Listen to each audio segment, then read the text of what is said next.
जय हिंद साथियों। आज अपन पढ़ेंगे आमाशय के आधार पर पशुओं का वर्गीकरण। तो देखते हैं आमाशय के आधार पर पशुओं का वर्गीकरण। आमाशय के आधार पर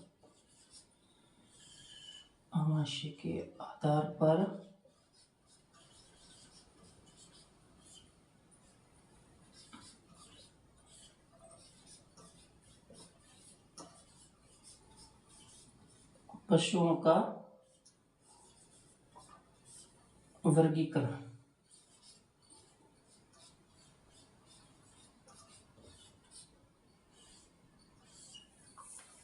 आमाशय के आधार पर पशुओं का वर्गीकरण। तो देखते हैं कितने प्रकार के होते हैं।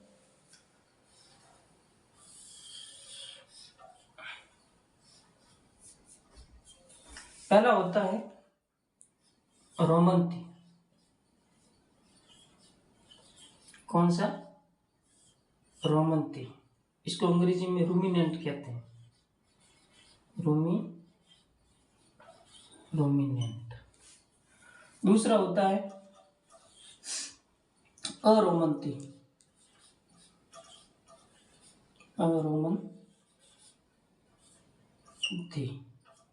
इसको अंग्रेजी में कहते हैं नॉन रूमिनेंट।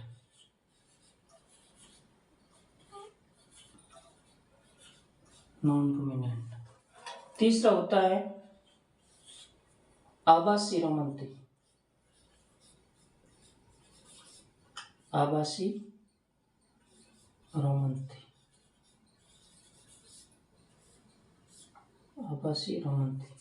अंग्रेजी में कहेंगे इसको स्यूडो रूमिनेंट।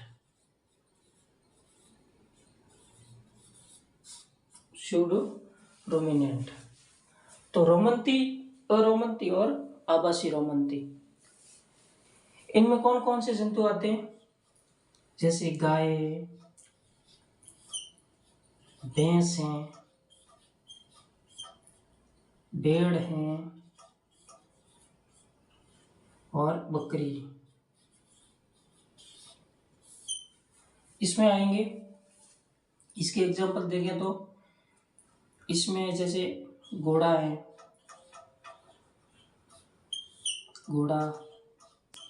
गधा, कुत्ता, बिल्ली, सुअर इत्यादि। इसमें जैसे ऊंट। ठीक है। तो आमाशय के आधार पर पशुओं का वर्गीकरण कितने भागों में? 3 भागों में। रोमंती, अरोमंती और आभासी रोमंती। तो साथियों, आमाशय के आधार पर पशुओं का 3 भागों में वर्गीकरण किया हमने। कौन कौन से? रोमंती, अरोमंती और आभासी रोमंती। अब देखते हैं रोमंती पशु क्या होते हैं। रोमंती पशु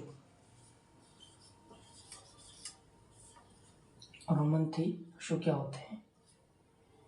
वे पशु जो जुगाली करते हैं। क्या करते हैं? जुगाली करते हैं।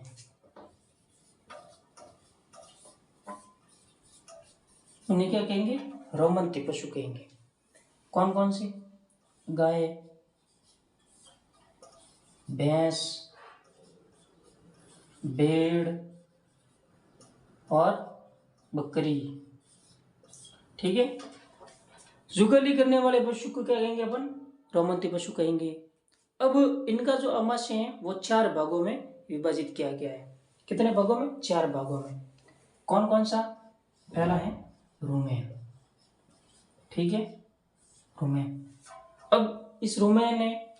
दूसरा है रेटिकुलम।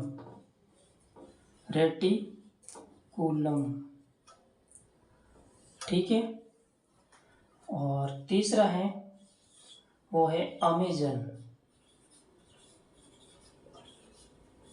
और चौथा है वो है एबोमेजम।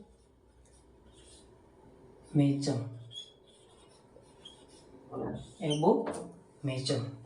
ठीक है।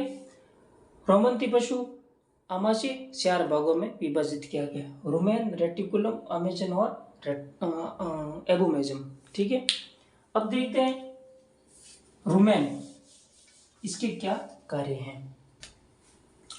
रुमेन ये जो रोमंती पशुओं का सबसे बड़ा भाग होता है,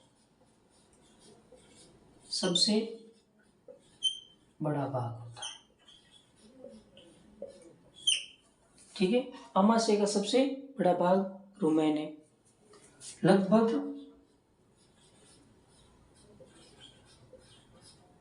80%, कितना, 80% ये केवल अमाशय का अकेला भाग है रुमेन। ठीक है। कार्य क्या इसका, मेन कार्य इसका भोजन का भंडारण करना। क्या है, भोजन का भंडारण करना। ठीक है। क्या काम है, भोजन का भंडारण करना। रुमेन आमाशय का सबसे बड़ा भाग है और लगभग 80% भाग ये अकेला है, रुमेन है, और भोजन का ये भंडारण करना इसका मेन कार्य है। अब देखते हैं दूसरा, वो है रेटिकुलम। रेटिकुलम, ठीक है, इसकी क्या कार्य है। रेटिकुलम में इसकी आकृति है वो मधुमक्खी के छत्ते के समान है। कैसी आकृति इसकी कैसी है, मधुमक्खी के आकृति इसकी है मधुमक्खी के छत्ते के समान।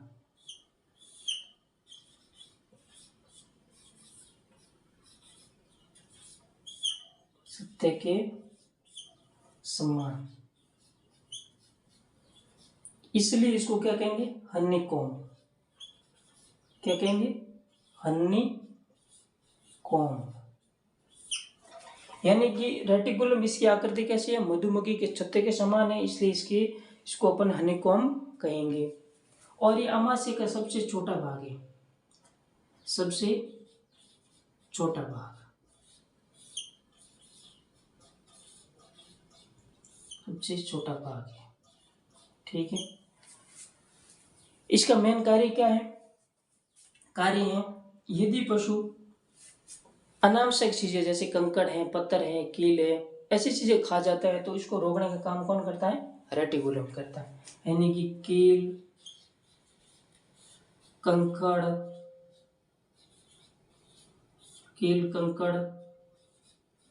पत्थर इत्यादि को रोकने का काम। ठीक है। रेटिकुलम का मेन कार्य क्या है, कील, कंकड़, पत्थर इत्यादि रोकने का काम करता है। और एक और काम है इसका, और है वो अतिरिक्त भंडारण। क्या है, अतिरिक्त भंडारण। ठीक है। रुमेन सबसे बड़ा भाग, लगभग 80% भाग होता है अमाशय का, और भोजन का भंडारण करता है ये। रेटिकुलम में आकृति मधुमक्खी के छत्ते के समान है इसकी, इसलिए इसको हनीकॉम्ब कहते हैं। सबसे छोटा भाग होता है अमाशय का ये। मेन कार्य कील, कंकड़, पत्थर इत्यादि अगर पशु खा जाता है तो उसको अमाशय में रोकने का काम कौन करता है, ये रेटिकुलम करता है। अतिरिक्त भंडारण का कार्य भी रेटिकुलम करता है। तो तीसरा है दोस्तों, वो है अमेजन। कौन सा है, अमेजन। अमेजन इसका मेन काम है पशु के भोजन में अतिरिक्त पानी को अवशोषित करना।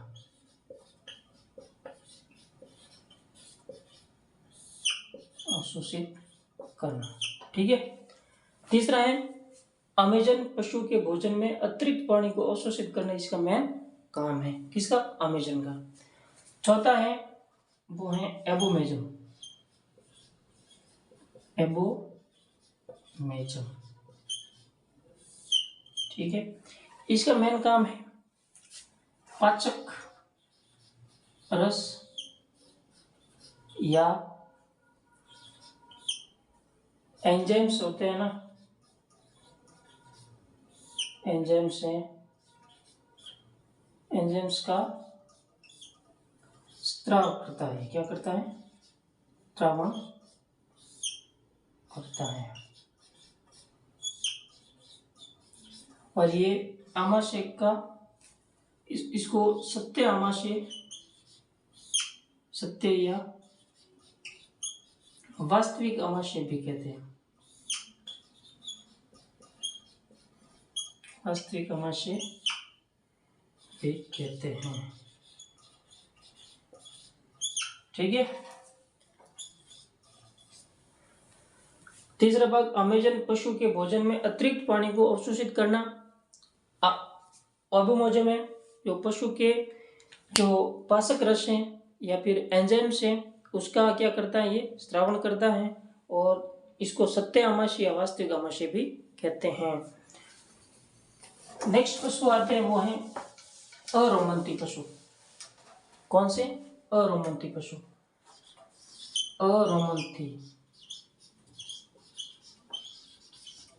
अरोमंती पशु, ये पशु क्या होते हैं? ये पशु जुगाली नहीं करते। क्या नहीं करते? जुगाली नहीं करते हैं। ये पशु जुगाली नहीं करते हैं, ठीक है, ठीक है।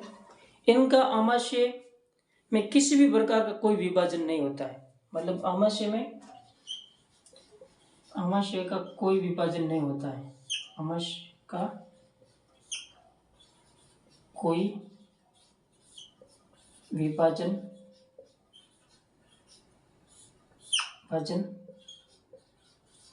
नहीं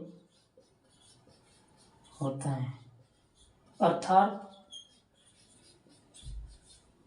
आमाशय का केवल एक ही भाग होता है इनका।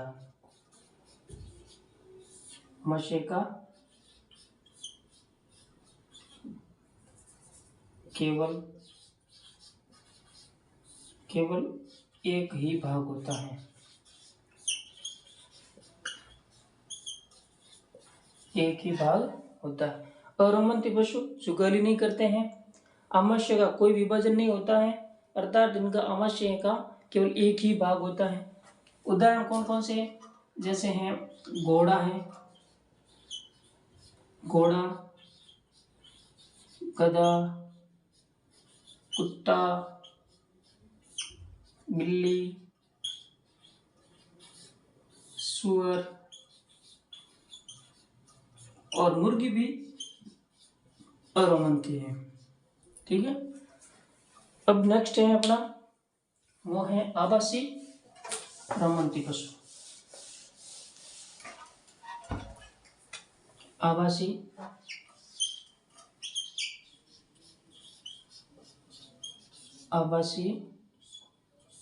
रोमंती,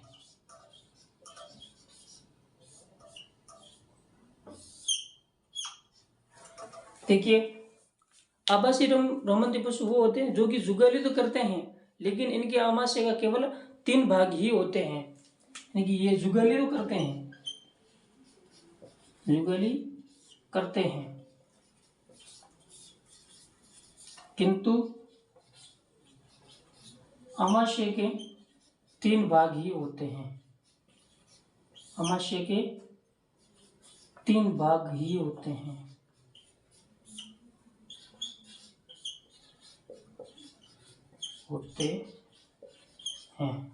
ठीक है। हमने रोमंती पशुओं को पढ़ा तो उसमें उनके आमाशय के 4 भाग थे, रुमेन, रेटिकुलम, अमेजन और एबोमेजन। किंतु आवासी रोमंती है वो जुगाली करते हैं लेकिन उनके आमाशय के केवल 3 भाग होते हैं। कौन कौन से? वो हैं रुमेन होता है इनमें, रेटिकुलम भी होता है और एबोमेजम होता है। एबोमेजम, ये 3 भाग होते हैं, ठीक है। अमेजन इसमें नहीं होता है, ठीक है ना। तो C1, C2 और C3 ये कैटेगरी इनको दी गई है। मतलब रुमेन को C1, रेटिकुलम को C2 और अमेजन को C3 कहते हैं। तो आवासीय रोमंती जुगाली करते हैं, किंतु आमाशय का केवल 3 ही भाग होते हैं। ये था अपना पशुओं का आमाशय के आधार पर वर्गीकरण। क्लास अगर पसंद आई हो तो लाइक, शेयर और कमेंट जरूर करना। धन्यवाद।